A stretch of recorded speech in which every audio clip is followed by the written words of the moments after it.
चलिए अब news blast का रुख करेंगे। बात करेंगे सबसे पहले महामहिम राष्ट्रपति द्रौपदी मुर्मू की। अफ्रीकी देशों के दौरे पर हैं राष्ट्रपति द्रौपदी मुर्मू। उत्तर अफ्रीका के मॉरिटानिया पहुंचे राष्ट्रपति। मॉरिटानिया के राष्ट्रपति औलत गजौनी से मिली हैं द्रौपदी मुर्मू। राजनयिक प्रशिक्षण और वीजा छूट समेत 4 समझौतों पर हस्ताक्षर किए हैं और इसका फायदा दोनों ही नागरिकों को मिलता हुआ नजर आएगा, दोनों ही जगहों के। और इस दौरान दोनों नेताओं ने रिश्ते मजबूत करने पर चर्चा की। राष्ट्रपति ने मॉरिटानिया में कल भारतीय समुदाय को संबोधित भी किया था और वो बेहद दिलचस्प था राष्ट्रपति द्रौपदी मुर्मू को सुनना।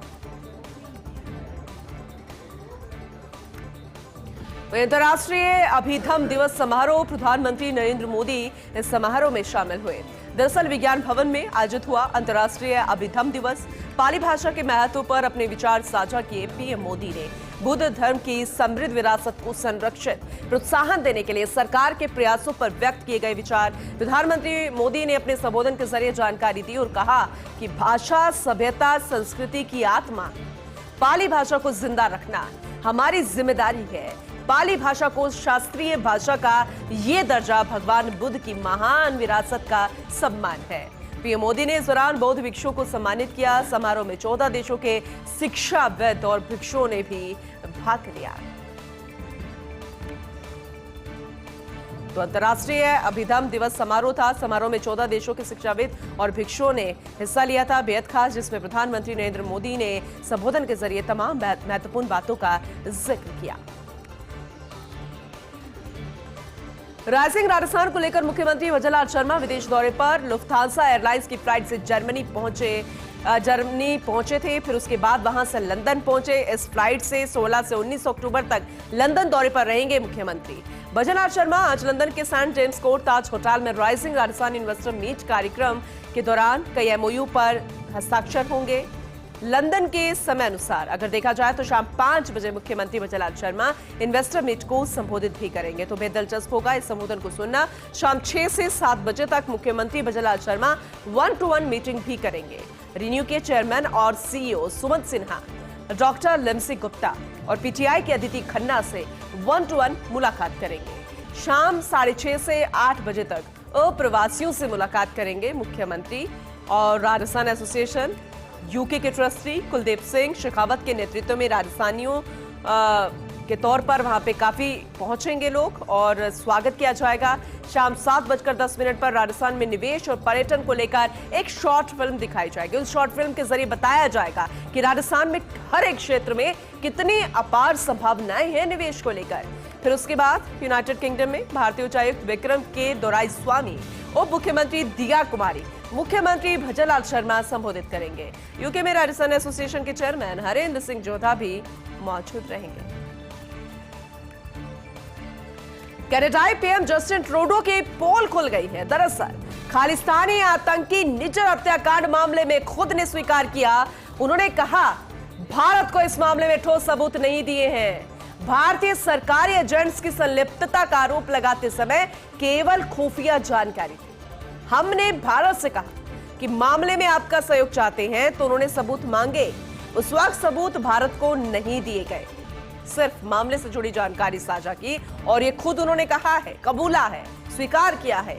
हाल में भारतीय राजनयिकों को पर्सन ऑफ इंटरेस्ट बताया था ट्रूडो ने। इसके बाद भारत ने कड़ा कदम उठाते हुए 6 राजनयिकों को वापस बुला लिया था। लेकिन अब देखना होगा कि इसके बाद आपसी रिश्ते जो हैं वो किस तरह से बनते नजर आएंगे। भारत जो कि हमेशा जाना जाता है दूसरे देशों के साथ एक सही दोस्ती के लिए, उस नियमों को मानते हुए, लेकिन अब इस पूरी घटना के बाद क्या कुछ होगा ये वक्त बताएगा और वो अपडेट हम आप तक करेंगे। एक खास जानकारी, संजीव खन्ना देश के अगले मुख्य न्यायाधीश होंगे। वर्तमान चीफ जस्टिस डीवाई चंद्रचूड़ ने ही उनकी सिफारिश की है और केंद्र सिफारिश मानती है तो 10 नवंबर को जस्टिस खन्ना सीजेआई पद का संभालेंगे, लेकिन कार्यकाल बेहद कम पीरियड के लिए। सीजेआई पद जस्टिस खन्ना का एक कार्यकाल होगा फिर 23 मई 2025 तक का, यानी करीब मात्र 6 महीने तक का। सीजेआई पद पर बने रहेंगे जस्टिस संजीव खन्ना। 18 जनवरी 2019 को सुप्रीम कोर्ट का जज बनाया गया था। जस्टिस खन्ना सुप्रीम कोर्ट के पूर्व जज जस्टिस हंसराज खन्ना के भतीजे हैं। तो अब निर्भर करता है केंद्र सरकार पर कि आखिर क्या फैसला लिया जाएगा सीजीआई के नाम को लेकर। एक बड़ा सवाल खड़ा हो रहा है। खेल प्रेमियों में अब चर्चा शुरू हो गई है कि क्या फिर से शुरू होगा भारत पाकिस्तान क्रिकेट। विदेश मंत्री एस जयशंकर की यात्रा से उम्मीद बढ़ गई है। पिछले 2 दिनों में पाकिस्तान दौरे पर रहे हैं विदेश मंत्री। हमने आपको तस्वीरें भी दिखाई थी और जब उन्होंने संबोधन दिया था विदेश मंत्री ने तो खरी खोटी सुनाई थी, चाहे फिर वो चाइना की बात करें, पाकिस्तान की बात करें। इस दौरान पीएम शहबाज शरीफ और विदेश मंत्री इशाक डार से उन्होंने बातचीत की। हालांकि दोनों ही देशों के बीच कोई औपचारिक बैठक तो नहीं हुई है, लेकिन सूत्रों के मुताबिक बातचीत के दौरान क्रिकेट पर भी चर्चा हुई। पाकिस्तान अगले साल चैंपियंस ट्रॉफी का आयोजन कर रहा है और पाकिस्तान चाहता है कि भारत भी टूर्नामेंट में खेलने के लिए उनके देश में आए। और इसीलिए जितने खेल प्रेमी हैं जो चाहते हैं कि चाहे खेल की बात होती है या मनोरंजन की बात होती है, तो फिर ये जो आंतरिक समस्या है, ये जो बाहरी समस्या 2 देशों के बीच में आती है, वो इन सब के बीच में नहीं आनी चाहिए। तो उम्मीद बढ़ गई है कि आने वाले समय में भारत और पाकिस्तान के बीच में मैच खेला जा सकता है। अब चांद पर अंतरिक्ष स्टेशन बनाएगा चीन। चंद्रमा पर मानव युक्त चंद्र मिशन भेजने का भी ऐलान किया है चीन ने। अंतरिक्ष स्टेशन में रहकर वैज्ञानिक अन्य ग्रहों के बारे में जानकारी जुटाएंगे। अब देखा जाए तो 2028 से 2035 तक अंतर्राष्ट्रीय चंद्र अनुसंधान स्टेशन का निर्माण करेगा चीन। 2050 तक चलने वाले अंतरिक्ष विज्ञान मिशन और अंतरिक्ष अनुसंधान कार्यक्रम जारी किया। चांद पर पहुंचने के लिए हर देश कर रहा है कड़ी मशक्कत। भारत ने चंद्रयान 3 की सफलतापूर्वक लैंडिंग जब करवाई थी तो इतिहास रच दिया था, लेकिन अब अंतरिक्ष पर रहकर बाहरी जो ग्रह है या अन्य जो ग्रह है उन पर रिसर्च करने की बात सामने आ रही है। महंगी सब्जियों ने उड़ाए लोगों के होश। त्योहारी सीजन में सब्जियों ने बिगाड़ा रसोई का गणित। टमाटर के दाम चांद पर तो प्याज ने ला दिया आंसू।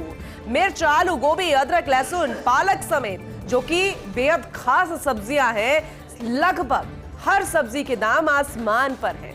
अब रुपयों की बात करें, दामों की बात करें तो 80 से 100 रुपए प्रति किलो के आसपास ये भाव पहुंच चुका है।